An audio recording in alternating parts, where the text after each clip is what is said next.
జమ్మూ కాశ్మీర్లోని పహల్గామ్లో జరిగిన ఉగ్రదాడికి ప్రతిదాడిగా భారతదేశం అడుగులు వేస్తుంది.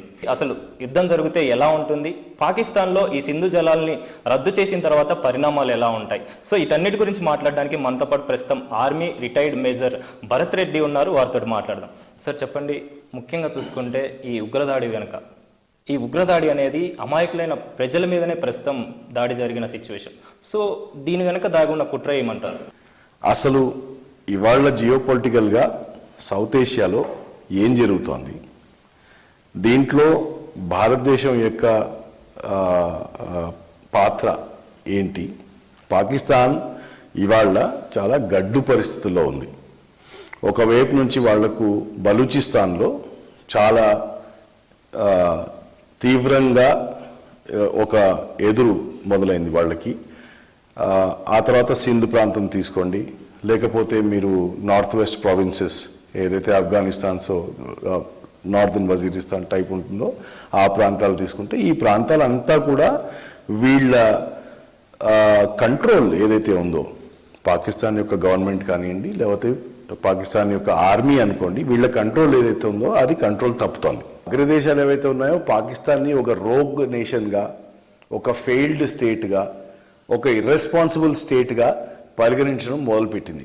పాకిస్తాన్ ఎన్నడూ కూడా ఇండియాని ఒక బూచీలాగా చూపించి వాళ్ళు తమ ప్రజల్ని కంట్రోల్లో పెట్టుకున్నారు. 370 ఆర్టికల్ తీసేయడము, దాని తర్వాత ఏమైంది, ఇన్సర్జెన్సీ తగ్గిపోయింది. అంటే టూరిజం ఇన్ఫ్రాస్ట్రక్చర్, రోడ్లు, టన్నల్స్, బ్రిడ్జ్లు, ట్రైన్లు కట్టి కమ్యూనికేషన్ బాగా చేశాము, డెవలప్మెంట్ చేశాము. అండ్ మన సెక్యూరిటీ ఫోర్సెస్ అక్కడ ఉన్న ఉగ్రవాదాన్ని అణిచిపెట్టిందో, అప్పుడు ఏమైంది, ప్రజలు మెల్లిగా భారతదేశం వైపు ముఖం పొట్టడం మొదలుపెట్టారు. గేమ్ డిజైన్ చేసింది పాకిస్తాన్. కాశ్మీరీలో రిజర్వేషన్స్ అన్నీ క్యాన్సిల్ అయిపోయాయి, పోయే ప్రజలందరూ టికెట్లు క్యాన్సిల్ చేసుకున్నారు, హోటళ్ళన్నీ ఖాళీ అయిపోయాయి. అంటే పాకిస్తాన్కి ఏదైతే షార్ట్ టర్మ్ ఆబ్జెక్టివ్ కావాలో, కాశ్మీరీల యొక్క జీవనోపాధి కట్ చేయాలో, రైట్, మనం ఇవాళ కాశ్మీర్కి పోవడం మానేస్తే వాడు గేమ్లో నంబర్ 1 స్టెప్లో గెలుస్తాడు. సో ఫస్ట్ థింగ్ ఈజ్, మనం కాశ్మీర్ని కానీ కాశ్మీర్ ప్రజల్ని కానీ బాయ్కాట్ చేయొద్దు. Kashmir is a part of India, మన దేశం, మన దేశంలో అంతర్భాగం. కాశ్మీరీలు మన బ్రదర్స్ అండ్ సిస్టర్స్. భారతదేశం ఇవాళ వెళ్ళి కాశ్మీర్లో 30 మందిని చంపితే మేము భయపడగలం కాదు, ఇది మా భూమి అని ఏదైతే నిల్చుంటారో ఆ రోజు ఈ పాకిస్తాన్ యొక్క ప్లాన్, గేమ్ ప్లాన్లో ఆబ్జెక్టివ్ నెంబర్ 1 ఉందో అది ఫెయిల్ అవుతుంది. అండ్ ఇది గవర్నమెంట్ చేసే పని కాదు, ఇది మనం చేయాల్సిన పని.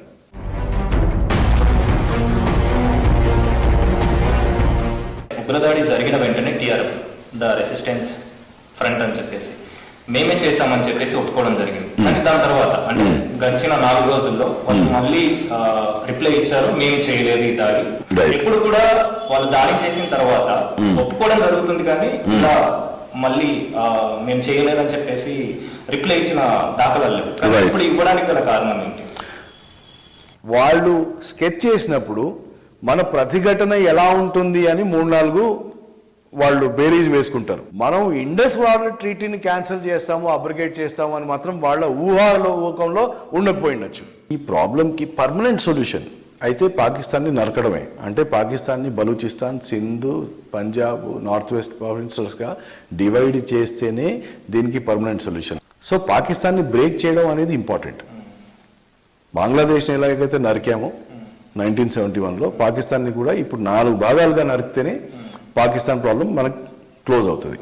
కానీ ఇది మిలిటరీ పరంగానే చేయాలా అనేది ఈజ్ ద లాస్ట్ ఆప్షన్. బలూచిస్తాన్లో ఆల్రెడీ ఇన్సర్జెన్సీ జరుగుతుంది. You support Balochistan, you give them arms, ammunition, you give them everything. ప్రత్యక్షంగా కాదు పరోక్షంగా ఇవ్వండి, తెగొట్టండి.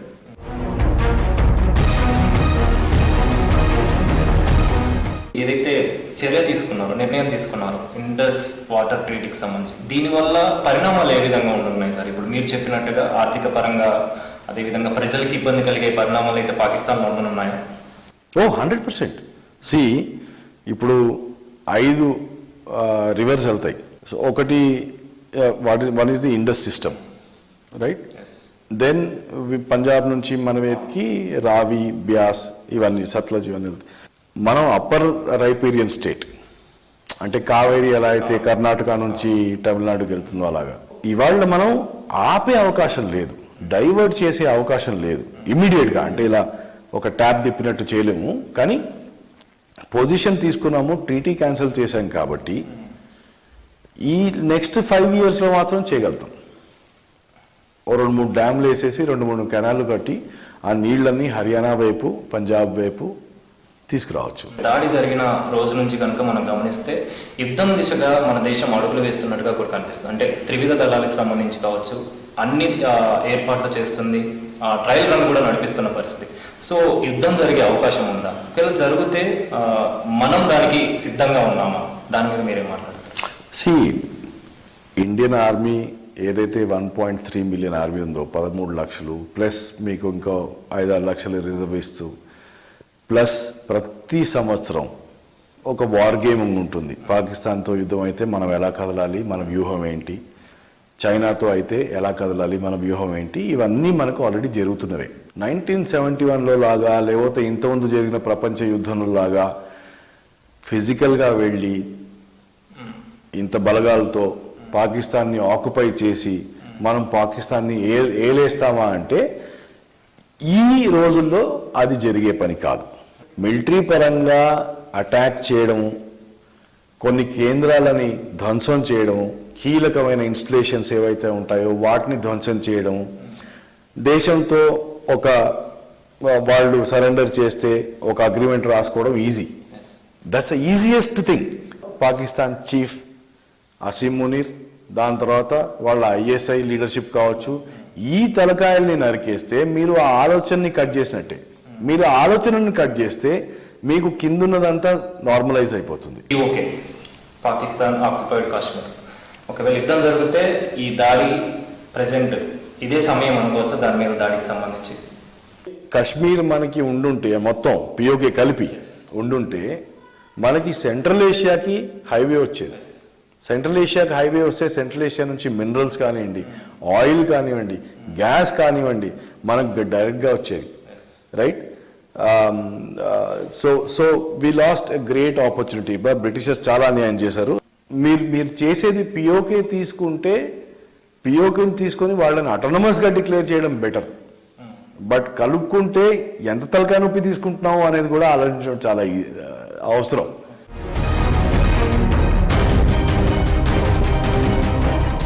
ఈ ఎంటైర్ టైం లైన్లో అంటే అప్పటి వరకు మన సైనికులకు కావచ్చు, ఇంటెలిజెన్స్ కావచ్చు, ఎందుకని సమాచారం వెళ్ళలేదు?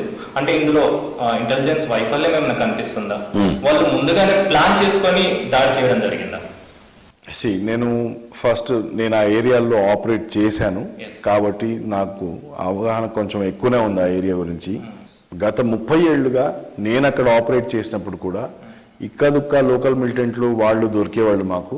త్రాల్ ఏరియా లేకపోతే అష్ముకామ్ ఏరియా అలా దొరికేవాళ్ళు, కానీ లార్జ్లీ పీస్ఫుల్ ఏరియా అది. At the height of insurgency also largely peaceful area. అందుకోసమే యాక్చువల్లీ అక్కడ ఓన్లీ కేవలం ఒక్క RR బెటాలియన్ ఉంటుంది అక్కడ. అండ్ పహల్గామ్ టౌన్లో మీకు ఒక చిన్న పోలీస్ స్టేషన్ ఉంటుంది.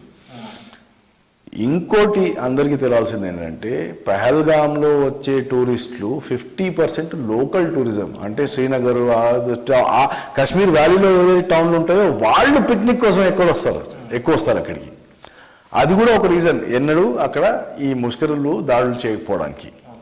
సో ఒక హిస్టరీ ఉంది ఈ ప్లేస్, ప్రశాంతమైన ప్రదేశం, దీంట్లో ఎక్కువ ఏమీ అయ్యే అవకాశం లేదు అని. టూరిజం పెరుగుతున్నప్పుడు ఎవరైతే నేషనల్ సెక్యూరిటీ అనలైజ్ చేస్తారో వాళ్ళు కాంప్లసెంట్ కాకుండా ఇలా ఎకనామిక్ డెవలప్మెంట్ జరుగుతోంది అంటే నేను చంకలు గుద్దుకోవడం కాకుండా అవాంతం ఇక్కడ వచ్చేసింది పీస్ అండ్ సెక్యూరిటీ వచ్చిందని కాకుండా ఇంత పీస్, సెక్యూరిటీ, స్టెబిలిటీ ఇక్కడికి వస్తే పాకిస్తాన్ ఏమన్నా ఉదంతం చేస్తుందా అని ఒక అనాలిసిస్ చేసి సెక్యూరిటీ ఇవ్వడం, కనీసం పెట్రోలింగ్ చేయడం, కనీసం ఒక పోస్ట్ పెట్టుకోవడం లాంటివి జరగకపోవడం చాలా దురదృష్టకరం.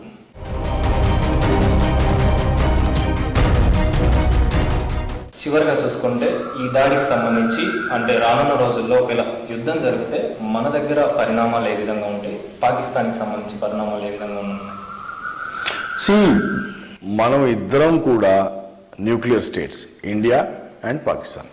ధైర్యం ఉన్నవాడు ఫస్ట్ కత్తి తీయడు, మెంటలీ స్టేబుల్ ఉన్నవాడు కత్తి ఫస్ట్ తీయడు, భయపడ్డవాడే ఫస్ట్ కత్తి తీస్తాడు. సో ఈ సిచ్యువేషన్లో ఒక రోగ్ స్టేట్, ఒక ఫెయిల్డ్ స్టేట్ అనే పాకిస్తాన్ ఏదైతే ఉందో, ఒక మతోన్మాది ఎవరైతే ఆర్మీ బట్టలు దుస్తులు వేసుకొని పాకిస్తాన్లో కూర్చున్నాడో వాడు న్యూక్లియర్ బటన్ ఒత్తడానికి అవకాశం ఎక్కువ. If you want to get the full fledged war, be prepared that Pakistan can do a mistake. See, long term వేరే, షార్ట్ టర్మ్ వేరే, right? Short term is about managing the emotion of the country. Long term is about solving the problem of this Pakistan intervening in Kashmir permanently. ఆ long term plan తీసుకుంటానికి మనకు ఓర్పు, సహనం అవసరం. But ఒక time line కావాలి. గత 75 ఏళ్ళుగా ఏదో చెప్పుకుంటూ వస్తున్నాం, కానీ సాల్వ్ చేయాలి, రైట్? సాల్వ్ చేయాలి అంటే కొంచెం టైం పడుతుంది, కానీ చేయాల్సిందే. Thank you sir. సో మొత్తానికైతే పాకిస్తాన్ చేసిన ఉగ్రదాడికి ప్రతిదాడిగా దేశం అడుగులు వేస్తుందని చెప్పాలి. ఇందులో భాగంగానే సింధు నది జలాలకు సంబంధించి ఇప్పటికే నిర్ణయం తీసుకొని రద్దు చేసిన సిచ్యువేషన్ మనకు తెలిసింది. అదేవిధంగా ఒకవేళ యుద్ధం జరిగితే మాత్రం పాకిస్తాన్ మూల్యం చెల్లించుకోవాల్సిందని చెప్పేసి భరత్ రెడ్డి చెప్తున్నారు. కెమెరా పర్సన్ జగన్తో అనిల్, V6 న్యూస్, హైదరాబాద్.